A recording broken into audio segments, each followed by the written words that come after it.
વિધાનસભા ગૃહમાં છેલ્લા દિવસે કેગનો રિપોર્ટ રજૂ કરવામાં આવ્યો છે।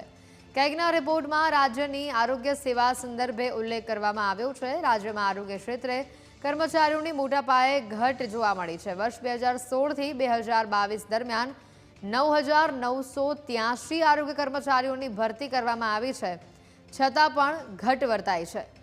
જાહેર આરોગ્ય સંસ્થાઓમાં તબીબોની 23%, નર્સની 6% ઘટ છે।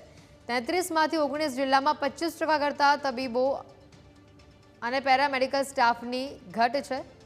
રાજ્ય સરકારે આરોગ્ય કર્મચારીઓનું અસમાન ભૌગોલિક વહેંચણીમાં સુધારો કરવો જરૂરી હોવાનું કેગના રિપોર્ટમાં સામે આવ્યું છે।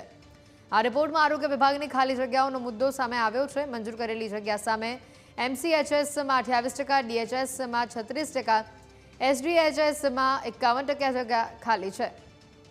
મંજૂર કરેલી જગ્યા સામે તબીબોની કેડરમાં 18%, નર્સની કેડરમાં 7%, પેરામેડિકલ કેડરમાં 46% જગ્યાઓ ખાલી છે। આરોગ્ય ક્ષેત્રે સરકારને કેગે કેટલાક સુધારા પણ સૂચવ્યા હોવાની માહિતી છે। સરકાર OPD, IPD સેવાઓ વધુ ઉપલબ્ધ કરાવે, અસરકારક પગલાં લે તે જરૂરી છે। તમામ સરકારી આરોગ્ય સંભાળ સુવિધામાં પૂરક સેવાઓને સુધારવી ખૂબ જ આવશ્યક છે।